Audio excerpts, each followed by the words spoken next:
गांव रामपुर, जहां खेतों में दरारें थीं और आसमान में बरसात का नामो निशान नहीं।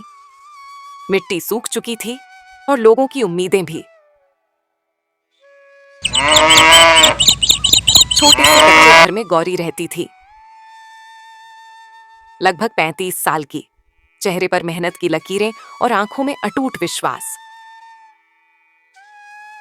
उसका 10 साल का बेटा सोहन उसकी दुनिया का केंद्र था। सुबह की पहली किरण जब टूटी छत की दरारों से झांकी तो गौरी ने अपना पुराना गमछा सिर पर रखा और कहा, गौरी। सोहन बेटा, उठ जा, सूरज चढ़ाया, स्कूल का समय हो गया।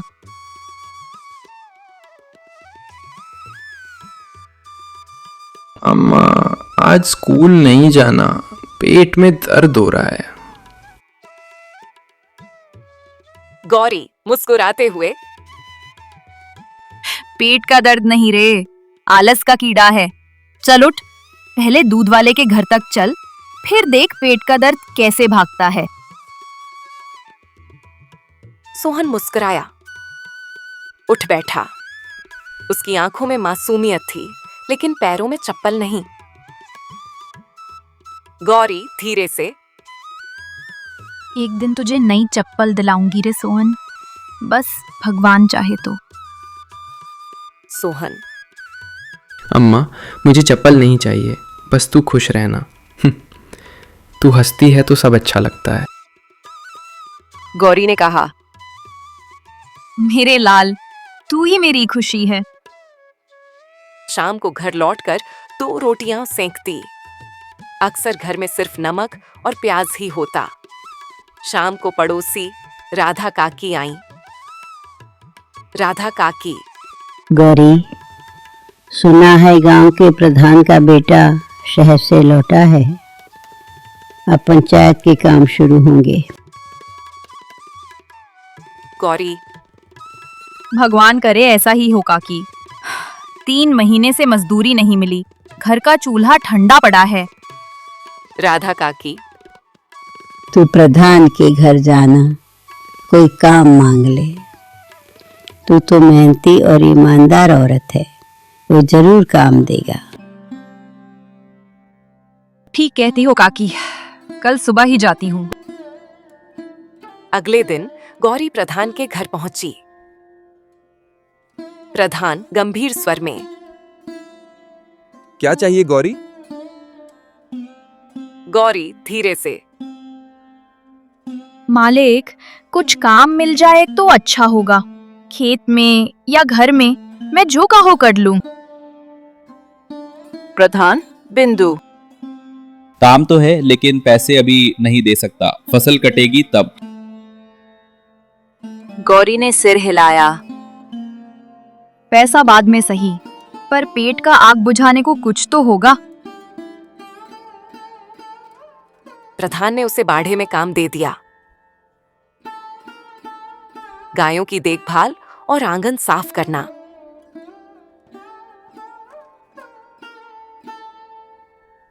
गौरी की आंखों में चमक थी।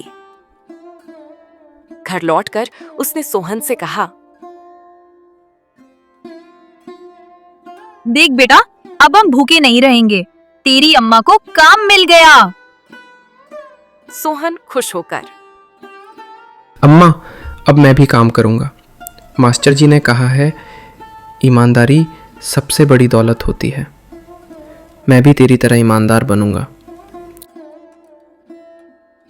उसके गालों पर मिट्टी लगी थी, पर उस मिट्टी में मां की मेहनत और बेटे का भविष्य चमक रहा था। दिन बीतते गए।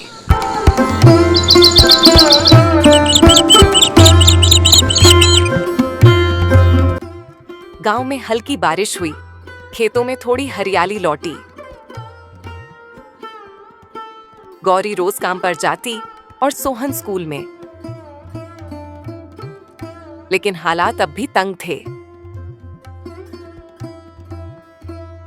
एक दिन मास्टर जी ने सोहन से पूछा, बेटा सोहन, बड़ा होकर क्या बनना चाहता है तू?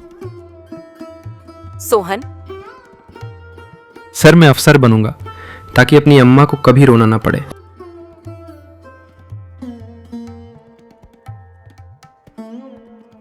शाम को सोहन ने अम्मा से कहा, सोहन, अम्मा मैं अफसर बनूंगा, पर उसके लिए मुझे किताबें चाहिए। गौरी, किताबें? बेटा तेरी पुरानी किताबें कहाँ गई? सोहन, सब पुरानी हो गई अम्मा, अब नए क्लास की हैं। गौरी चुप हो गई। घर में पैसे नहीं थे। उसने रात भर सोचा और सुबह प्रधान के घर पहुंची। गौरी, मालिक एक बात कहनी थी।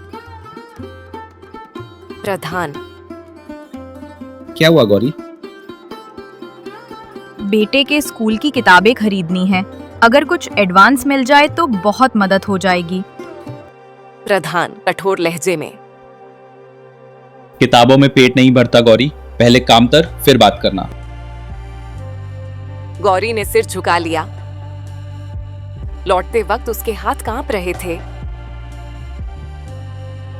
घर पहुंचकर सोहन ने पूछा, सोहन, अम्मा किताबें मिल जाएंगी ना?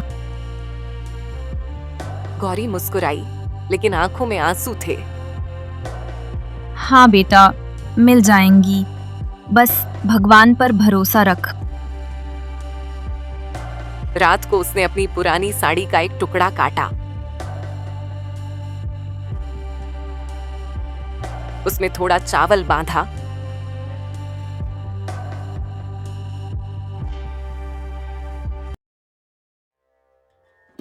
और मंदिर में जाकर भगवान से बोली, हे ठाकुर, तू तो सब देखता है, मेरे बच्चे के सपनों की लाज रख लेना।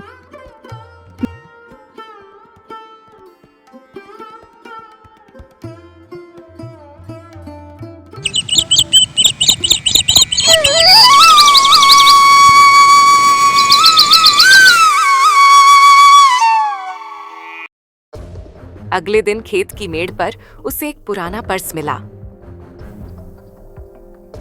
उसमें 500 के कई नोट थे, लगभग 5,000 रुपए। उसका दिल धड़क उठा।